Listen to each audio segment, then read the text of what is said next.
দর্শক, স্বাগত সবাইকে। বিশ্ব গ্লোকোমা সপ্তাহ 2025 উদযাপন উপলক্ষে বাংলাদেশ গ্লোকোমা সমিতি আয়োজিত ঢাকা আই কেয়ার হসপিটাল নিবেদিত সুস্থ চোখ স্বচ্ছ দৃষ্টি অনুষ্ঠানে বিশ্ব গ্লোকোমা সপ্তাহ 2025 উদযাপনকে ঘিরে আজকের পর্বে আমরা আলোচনা করব চোখের গ্লোকোমা রোগ এবং বিশ্ব গ্লোকোমা সপ্তাহ 2025 উদযাপন নিয়ে। আর বিষয়টি নিয়ে আলোচনার জন্য আজ আমাদের সঙ্গে যুক্ত হয়েছেন তিনজন খ্যাতনামা চক্ষু রোগ বিশেষজ্ঞ। সঙ্গে আছেন বাংলাদেশ গ্লোকোমা সমিতির উপদেষ্টা বিশিষ্ট গ্লোকোমা রোগ বিশেষজ্ঞ অধ্যাপক ডাক্তার হাসান শহীদ সোহরাওয়ার্দী, বাংলাদেশ গ্লোকোমা সমিতির যুগ্ম সচিব বিশিষ্ট গ্লোকোমা রোগ বিশেষজ্ঞ ডাক্তার শাহনাজ বেগম এবং বাংলাদেশ গ্লোকোমা সমিতির প্রাক্তন মহাসচিব ও কার্যকরী পরিষদের সদস্য ডাক্তার কামরুল ইসলাম। আপনাদের স্বাগত জানাচ্ছি আমাদের আজকের পর্বে। কেমন আছেন আপনারা?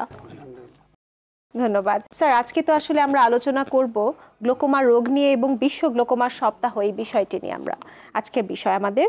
তো এই বিষয় নিয়ে অনেকটা বিশদভাবে আলোচনা করার আগে স্যার আপনার কাছে একটু ছোট্ট করে জানতে চাইবো যে চোখের চাপ বলতে আমরা কি বলি এবং চোখের গ্লোকোমা রোগটি কি, যদি একটু বলতেন। আমাদের বয়স যখন 40 হয় তখন তিনটা জিনিস আমরা দেখা দরকার। একটা হলো রক্তচাপ, যাকে ব্লাড প্রেশার বলেন, আর একটা হলো ব্লাডে সুগার থাকে কিনা তাকে ডায়াবেটিস বলেন। ঠিক তেমনই চোখেরও একটা চাপ আছে, প্রেশার আছে। সেই প্রেশারটা বেড়ে গেলে তাকে আমরা গ্লোকোমা রোগ বলি। এবং এই গ্লোকোমা রোগটা কিন্তু সাংঘাতিক। কীরকম সাংঘাতিক? যে যদি চিকিৎসা না করেন তো তাহলে সাংঘাতিক, যদি চিকিৎসা করেন কোনো সাংঘাতিক নয়। আমি উদাহরণ দিয়েছি যেমন ব্লাড প্রেশারের সাথে। ব্লাড প্রেশার কিন্তু কোনোদিন ভালো হয় না, তাহলে আমরা কি করি? এটাকে কন্ট্রোলে রাখি। সেই জন্য অনেকে দেখবেন যে ব্লাড প্রেশার ভালো হয়ে গেছে আর ওষুধ খায় না, গান গেতে যে হার্ট অ্যাটাক হয়ে মারা যায়, বলে বান দিয়েছে। কিন্তু দ্যাট সে বোকা। ব্লাড প্রেশার ভালো হয়, কন্ট্রোলে আছে, তখন ওষুধ নেই। যখন কিন্তু বারবার প্রেশার দেখতে হবে। ঠিক গ্লোকোমাও তাই। একবার যদি গ্লোকোমা ধরা পড়ে তাহলে আপনার সেই গ্লোকোমার চিকিৎসকের কাছে তার যে কতদিন বাঁচবে ততদিন পর্যন্ত আপনার যাতায়াত করতে হবে, চিকিৎসা নিতে হবে, বা এটাকে কি বলবো, চালিয়ে যেতে হবে, যে আছে কি না এটা দেখতে হবে। Follow up.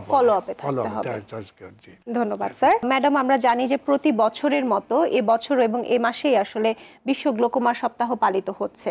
আপনার কাছে একটু ছোট্ট করে জানতে চাইবো যে এই বছরের প্রতিপাদ্য বিষয় কি এবং গৃহীত পদক্ষেপগুলো সম্পর্কে। ধন্যবাদ ডক্টর ফাইজা। আসলে প্রতি বছরের মতো এই বছরও 9 থেকে 15 মাস আমাদের দেশে গ্লোকোমা সপ্তাহ পালন করা হচ্ছে। আসলে জনগণের মধ্যে সচেতনতা বৃদ্ধির জন্য এটা হচ্ছে। এবারে প্রতিপাদ্য বিষয় হচ্ছে এসো সবাই হাত ধরি, গ্লোকোমা মুক্ত বিশ্ব করি। সো আসলে সচেতনতা বৃদ্ধির জন্য যেটা আমাদের গ্লোকোমা সোসাইটি থেকে করা হচ্ছে সেটা হচ্ছে, যেমন এই প্রোগ্রাম হচ্ছে আরটিভিতে, বিভিন্ন মিডিয়াতে প্রোগ্রাম হচ্ছে, টকশো হচ্ছে। এছাড়া যে হসপিটাল, সেখানে হচ্ছে বিনামূল্যে পেশেন্টদের জন্য যেটা হচ্ছে স্ক্রিনিং করি আমরা, যে গ্লোকোমা আছে কি নাই সেটা করা হচ্ছে। তাছাড়া র্যালি, সভা সমিতি, এছাড়া যে মিডিয়াগুলো আছে, যে একটা তো টিভি, একটা হচ্ছে যেমন ফেসবুক, ইনস্টাগ্রাম, ইউটিউবে, এখানে হচ্ছে গ্লোকোমা সোসাইটি থেকে বিভিন্ন সদস্যরা তাদের সচেতনতামূলক যে বক্তব্যগুলো দিচ্ছে জনগণের মধ্যে সচেতনতা বৃদ্ধি করার জন্য। আচ্ছা, অনেক ধন্যবাদ ম্যাডাম আপনাকে। কামরুল স্যার, আপনার কাছে একটু চলে আসবো যে আসলে কি কি কারণে গ্লোকোমা রোগ হতে পারে বা কাদের কাদের গ্লোকোমা রোগ হওয়ার সম্ভাবনা বেশি, যদি একটু বলতেন। আমরা প্রথমেই এটা জানি যে গ্লোকোমার রোগ মানে চাপ আর কি, চোখের প্রেশারটা যদি বেশি থাকে তখন আমরা ধরে নেব যে তার গ্লোকোমা, আনলেস আদারওয়াইজ প্রুভড। এখন কিছু কিছু পোর্শন আছে যে না, যখন প্রেশার বেশি কিন্তু মানে গ্লোকোমা না, সেটা ডাক্তার এটা নির্ণয় করবে। আর কারণের বেলায় দেখা যাচ্ছে যে আমরা দুই ভাগে ভাগ করি, একটা primary glaucoma, secondary. Primary glaucoma আবার দুই ভাগ আছে। একটা হলো যে যেটা জন্মগত হয়, সেটা হলো যে জন্মের সময় কোনো ত্রুটির জন্য চোখের যে ফর্মেশনটা হয় নর্মাল না হলে, যদি চোখের যে মানে পানির যে মানে ওয়াটার যে সার্কুলেশন হয় চোখের ভিতরে, যেটা নিউট্রিশন অ্যাকুইসিমার বলি, সেটা ঠিকভাবে চোখের ভিতরে সার্কুলেশন হতে পারে না, সেই জন্যে চোখের প্রেশার বেড়ে গিয়ে কনজেনিটাল গ্লুকোমা হয়, এটা হলো জন্মগত। আর একটা প্রাইমারি গ্লুকোমা হলো যে অ্যাডাল্ট অনসেট, যেটা 35 থেকে 40 বছর হয়। সেটা দেখা যাচ্ছে চোখ ভালো আছে, সব কিছু ঠিক আছে, কিন্তু তার চোখের প্রেশার বেড়ে গেল। এটা প্রাইমারি হাইপার টেনশনের মতো অনেকটা, যেমন কোনো কারণ নাই কেন, এটা অনেকটা তাই। কী কারণে হয়ে গেছে তখন আমরা বের করি যে এটার কিসের জন্য হলো, আমাদের কিছু পরীক্ষা নিরীক্ষা করে। আরও কারণ আছে, যেটা কারণ এটা বলা যায় না রিস্ক ফ্যাক্টর। যেমন যাদের গ্লোকোমা আছে ফ্যামিলিতে, তাদের হওয়ার সম্ভাবনা বেশি। যারা মাইনাস লেন্স পরে, যে মায়োপিক তার মানে শর্ট সাইডে যারা কাছে থেকে দূরে কম দেখে, তাদেরও হইতে পারে। আরেকটা যেটা হচ্ছে যে চোখে যদি কোনো আঘাত পায় কোনো সময়, জীবনের যে কোনো সময় যদি আঘাত পায়, সেটা তখন হতে পারে, পরেও হতে পারে। তারপরে চোখের কিছু কিছু অসুখ আছে, যেমন ক্যাটারেক্ট একটা, তার ভিতরে ক্যাটারেক্টটা যদি ঠিকভাবে চিকিৎসা করা না হয়, তাহলে এটার থেকেও কিন্তু গ্লোকোমা হইতে পারে পরবর্তী পর্যায়ে কমপ্লিকেশন হয়ে। এগুলি আর কি মোটামুটি মানে গ্লোকোমার। অনেক ধন্যবাদ স্যার। শহীদ স্যার, আপনার কাছে একটি প্রশ্ন থাকবে, কারণ আমরা এই বছর জানি যে বাংলাদেশ গ্লোকোমা সোসাইটির উদ্যোগে বিশ্বে গ্লোকোমার পরিস্থিতি বা বাংলাদেশে গ্লোকোমার পরিসংখ্যান নিয়ে একটি স্টাডি হয়েছে। এই বিষয়টি নিয়ে আপনার কাছে একটু জানতে চাইবো। খুব ভালো প্রশ্ন করেছেন, থ্যাংক ইউ ভেরি মাচ। কারণ বাংলাদেশ গ্লোকোমা সোসাইটি তার নিজস্ব খরচে যে কাজটা গভর্নমেন্টের করা দরকার, সেই কাজটা সোসাইটি করেছে। আমরা সমস্ত বাংলাদেশে গ্লোকোমা সার্ভে করেছি এবং সার্ভে করে বের করেছি যে বাংলাদেশের লোকের কত পার্সেন্ট গ্লোকোমা আছে এবং বাংলাদেশের লোকের চোখের চাপ নর্মাল কত। আমরা তো খালি ব্রিটিশ বই পড়ি, আমেরিকান বই পড়ি, তো ওদের চাপ আলাদা, আমাদের চাপ আলাদা। তো আপনার প্রশ্নটা এই জন্য আগে ধন্যবাদ নিলাম।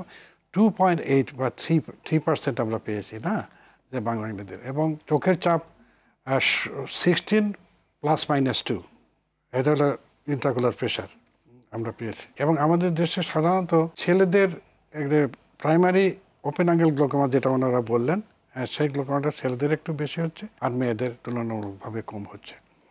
তো এই ছিল আপনার পরিসংখ্যান বিষয়টি। অনেক ধন্যবাদ স্যার আপনাকে। শাহনাজ ম্যাডাম, আপনার কাছে একটু চলে আসবো। স্যার, একটু আগে বলছিলেন যে সাধারণত বড়দের ক্ষেত্রে 35 বা 40-এর পরে কিন্তু গ্লোকোমা হওয়ার সম্ভাবনাটা বেশি থাকে, কিন্তু আমরা জানি কিছু শিশুরাও কিন্তু গ্লোকোমা রোগ নিয়ে জন্মগ্রহণ করতে পারছিলেন। স্যার বলছিলেন, আপনি যদি একটু বিস্তরভাবে বলতেন। হ্যাঁ, এক্স্যাক্টলি ডক্টর ফাইজা, যেরকম যে প্রফেসর হাসান শহীদ স্যার যেমন বললেন যে 40 বছর ডায়াবেটিস বা হাইপারটেনশন যেমন আমাদের হয়, সেগুলো রিস্ক কিন্তু হচ্ছে 35-40 ইয়ার্স থেকে বেশি হয়। সেরকম কিন্তু গ্লোকোমাটাও স্যার যেমন বললেন চোখের প্রেশারের জন্য, এগুলো হচ্ছে প্রাইমারি কজ। আসলে আমাদের অন্য কোনো কারণে না, এটা একটা রিস্ক থাকে এই বয়সের থেকে। যেমন প্রেশার বাড়ে, ডায়াবেটিস হওয়ার চান্স থাকে, সেরকম কিন্তু গ্লোকোমা হওয়ার চান্স থাকে। আর যেটা হচ্ছে যে ছোটরা, হ্যাঁ, কেউ জন্মগতভাবেই চোখে গ্লোকোমা নিয়ে আসতে পারে বা জন্মের পরও কিন্তু হতে পারে। তারপর আরেকটা সময় আছে যেমন 18 থেকে 35, এই সময়টাতেও কিন্তু একটা গ্লোকোমা হয়, যেটাকে আমরা জুভেনাইল গ্লোকোমা বলি। সো গ্লোকোমা যে শুধু 35 বা 40 তা না, অন্যান্য বয়সও হতে পারে। জন্মগতভাবে বা কনজিনিটাল যে গ্লোকোমা হয়, তার যে উপসর্গ সেটা কিন্তু নর্মাল উপসর্গের মতো না। নর্মাল যে আমাদের যেটা হয়, আমাদের তো ম্যাক্সিমাম গ্লুকোমা হচ্ছে উপসর্গহীন, আমরা বুঝতে পারি না। সো এই জন্যই কিন্তু সচেতনতা বৃদ্ধির জন্য আজকে সবাই আমরা এসেছি যে কথা বলার জন্য। কিন্তু বাচ্চাদের ক্ষেত্রে যেটা, তার তো যে চেঞ্জটা হয়, চোখ বড় হয়ে যাওয়া, চোখের মনিটা ঘোলা হয়ে যাওয়া, চোখে পানি পড়া বা আলোর দিকে তাকাতে পারে না, সেটা কিন্তু বাচ্চাকে যে পালন করছে তার মা, তার আশেপাশের মানুষজনই ভালো বুঝতে পারে। অনেকে বলে ডাগর চোখ। এই জন্য সব ডাগর চোখেই যে ভালো আসলে তা না, অনেক ডাগর পিছনের চোখে কান্নাও লুকিয়ে আছে। সেটা তার সত্যিকারের গ্লোকোমা কিনা সেটা দেখার জন্যই চক্ষু বিশেষজ্ঞ, বিশেষ করে গ্লোকোমা বিশেষজ্ঞের কাছে আসতে হবে। ম্যাডাম, আপনাকে অনেক ধন্যবাদ। স্যার, আপনার কাছে একটু চলে আসবো যে আসলে জনগণের মধ্যে একটি ধারণা আছে যে চোখের প্রেশার বাড়লেই সেটি গ্লোকোমা, এই বিষয়টি আসলে কতটা সঠিক যদি একটু বলতেন। জনগণের ধারণা আছে, যেটা এই ধারণা থাকা ভালো। কেন? চোখের প্রেশার আছে, আমরা প্রথমেই যদি দেখি যে তার প্রেশারটা বেশি, তখন আমি ডাক্তার হিসাবে ধরে নেব যে তার গ্লোকোমা, আনটিল প্রুভড আদারওয়াইজ। আগেও আমি বলেছি, সেটার জন্য যে চোখের প্রেশার কতটুকু আছে, একটা পরিমাণ আছে। যেমন আমরা 30 পর্যন্ত যদি মিলিমিটার অফ মার্কারি হয়, চোখের জন্য অন্য প্যারামিটার আছে, যেমন ডিস্ক ভালো, ভিজুয়াল ফিল্ডও তার ভালো আছে, কিন্তু তার প্রেশারটা বেশি। সে সময় আমরা কর্নিয়াল থিকনেসটা এক্সামিন করি, সেখানে যদি বেশি থাকে, নর্মাল যেটা 550 মাইক্রন থাকে, তা যদি 600-600-র উপরে 650 এরকম থাকে, তখন বুঝতে হবে যে কর্নিয়াল থিকনেসের জন্য এই প্রেশারটা। তখন অ্যাকচুয়াল প্রেশারটা আসলে নর্মালে চলে আসবে। তখন সেই পেশেন্টটাকে আমরা ওকুলার হাইপারটেনশন বলি। It is not a glaucoma, ocular hypertension. কিন্তু এই পেশেন্টটাকে আমার অবজার্ভ করতে হবে, এভাবে রেখে দিলে হবে না যে এই ওকুলার হাইপারটেনশন থেকে কিন্তু সে আবার কিছু একটা পার্সেন্টেজ গ্লোকোমা চলে যেতে পারে। সেই জন্য তার প্রতি তাকে আমরা সন্দেহজনক হিসাবে রেখে দিব, ফলো আপে রাখবো। আর যাদের এটা নাই, যে প্রেশার বেশি, তার সাথে ডিস্ক অ্যাবনর্মাল, ভিজুয়াল ফিল্ড মানে কনস্ট্রিক্টেড, সে তো অবভিয়াস গ্লোকোমা। যখন একটা ডায়াগনোসিস হয়ে গেল যে গ্লোকোমা আসে তার কপালে কিন্তু ছাপ পড়ে গেল গ্লোকোমা, সারা জীবনের জন্য গ্লোকোমা। ধন্যবাদ স্যার আপনাকে। স্যার আপনার কাছে চলে আসবো। স্যার একটু আগে বলছিলেন যে আসলে গ্লোকোমা রোগ হলে সেটি বোঝা যায় না, তাহলে রোগী কিভাবে বুঝবেন যে ওনার গ্লোকোমা রোগ হয়েছে বা ওনার হওয়ার সম্ভাবনা আছে, এটি যদি একটু বলতেন। আমার এর উত্তর প্রথম হচ্ছে রোগী বুঝবেন না। আসলে এটাকে সাইলেন্ট ব্লাইন্ডার বলে। কতগুলো গ্লোকোমা আছে সেটাই ব্যথা হয়। তো আমি ধারাবাহিকভাবে একটু বলতে চাই, যদি আমাকে সময় দেন। প্রিয় দর্শক, যদি গ্লোকোমা সম্বন্ধে জানতে চান এবং গ্লোকোমাতে অ্যাভয়েড করতে চান, তা আপনি বিবাহের আগেই নিজেকে স্থির করে নেন যে আপনি একজোড়া ভালো চোখ পেতে চান যাতে গ্লোকোমা মুক্ত। কারণ ওই ফ্যামিলিতে যদি গ্লোকোমা থাকে, যাকে বিবাহ করতে যাচ্ছেন তার যদি ফ্যামিলিতে গ্লোকোমা থাকে বা আপনার ফ্যামিলিতে গ্লোকোমা থাকে, তো তাহলে আপনার গ্লোকোমা হওয়ার চান্স বেশি।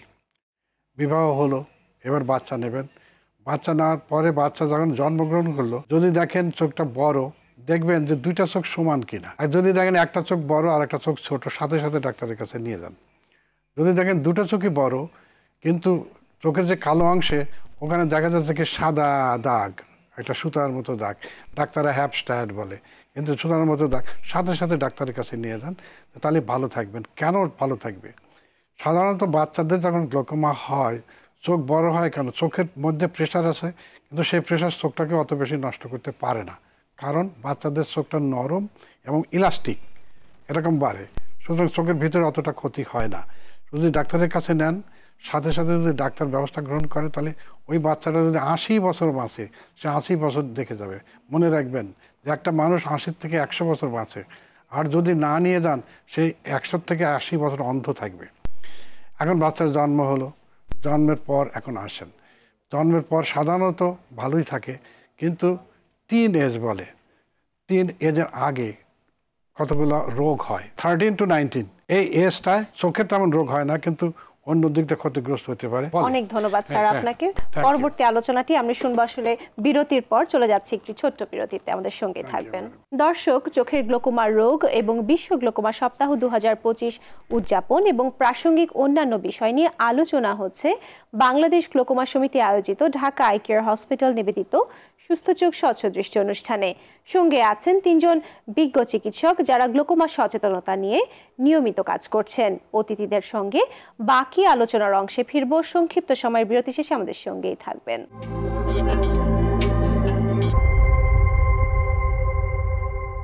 বিরতি শেষে আবারও স্বাগত সবাইকে। বিশ্ব গ্লোকোমা সপ্তাহ 2025 উদযাপন নিয়ে বাংলাদেশ গ্লোকোমা সমিতি আয়োজিত ঢাকা আই কেয়ার হসপিটাল নিবেদিত সুস্থ চোখ স্বচ্ছ দৃষ্টি অনুষ্ঠানে চোখের গ্লোকোমা রোগ এবং বিশ্ব গ্লোকোমা সপ্তাহ 2025 এবং প্রাসঙ্গিক অন্যান্য বিষয় নিয়ে আজ আমাদের সঙ্গে যুক্ত হয়েছেন বাংলাদেশ গ্লোকোমা সমিতির উপদেষ্টা, বিশিষ্ট গ্লোকোমা রোগ বিশেষজ্ঞ অধ্যাপক ডাক্তার হাসান শহীদ সোহরাওয়ার্দী, বাংলাদেশ গ্লোকোমা সমিতির যুগ্ম সচিব, বিশিষ্ট গ্লোকোমা রোগ বিশেষজ্ঞ ডাক্তার শাহনাজ বেগম এবং বাংলাদেশ গ্লোকোমা সমিতির প্রাক্তন মহাসচিব ও কার্যকরী পরিষদের সদস্য ডাক্তার কামরুল ইসলাম। ফিরছি আলোচনায়। বিরতিতে যাবার আগে ম্যাডাম স্যার বলছিলেন যে আসলে গ্লোকোমা রোগ কিভাবে শনাক্তকরণ করা হয় বা রোগী কিভাবে বুঝবেন। আসলে অনেক ক্ষেত্রে রোগীরা বুঝতে পারেন না, এটি আসলে ডাক্তারের দায়িত্বই বর্তায়। এটি যদি একটু বলতেন যে গ্লোকোমা কিভাবে আপনারা শনাক্তকরণ করে থাকেন। ধন্যবাদ ডক্টর ফাইজা। যেটা হয় যে পেশেন্ট যদি আমাদের কাছে আসে, আসলে এটা আমাদেরই উচিত যে চক্ষুটা ঠিকমতো পরীক্ষা করে দেওয়া। অনেকে আছে যে চশমা নিয়ে শুধু চলে, মানে এখন আর চশমা দিয়ে ছেড়ে দিলে হবে না, আমাদেরকে প্রপারলি এক্সামিনেশন করতে হবে। যেমন তার দৃষ্টিশক্তিটা কত সেটা আমরা প্রথমে দেখছি চশমা দিয়ে।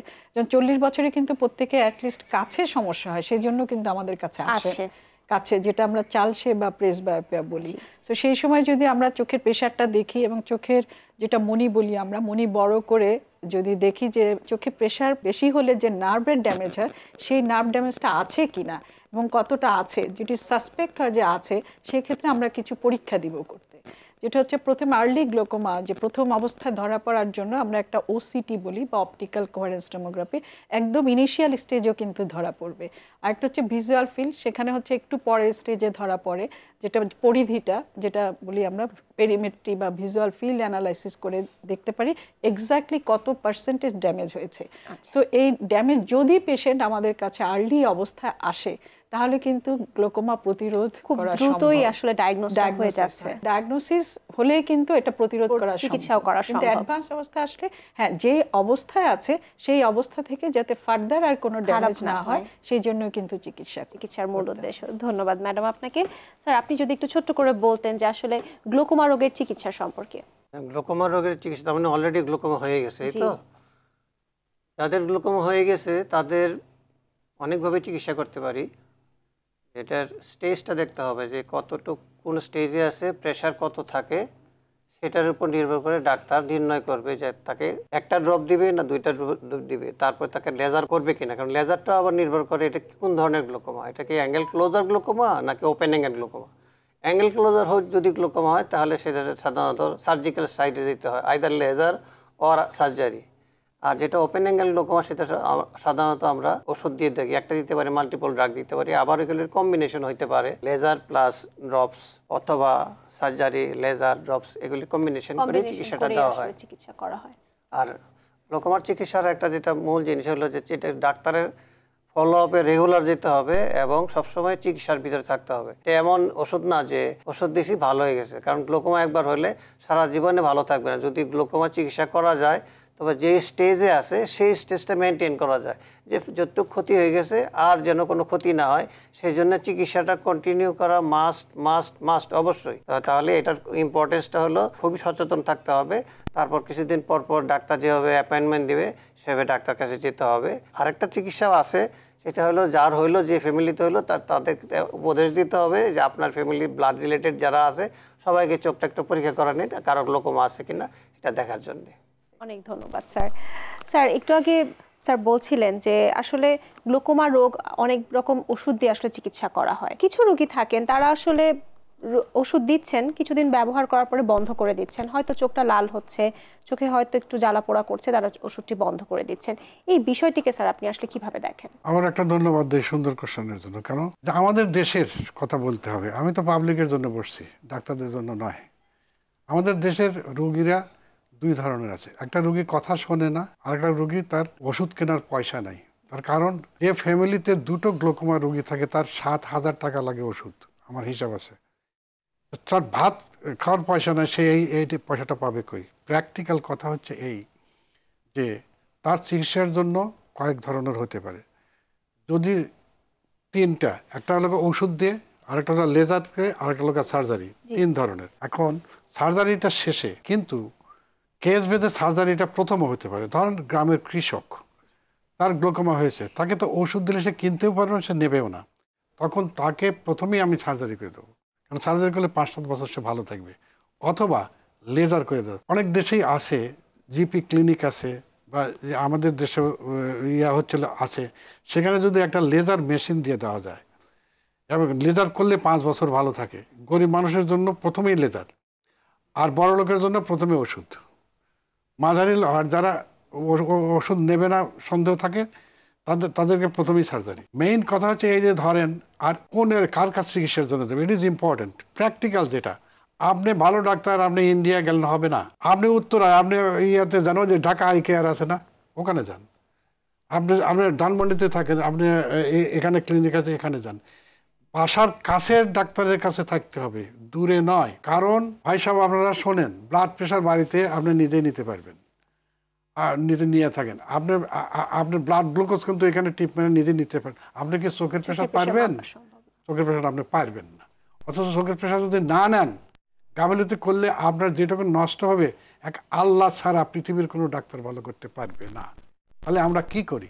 যেটুকুন আছে সেটুকুকে রক্ষা করি।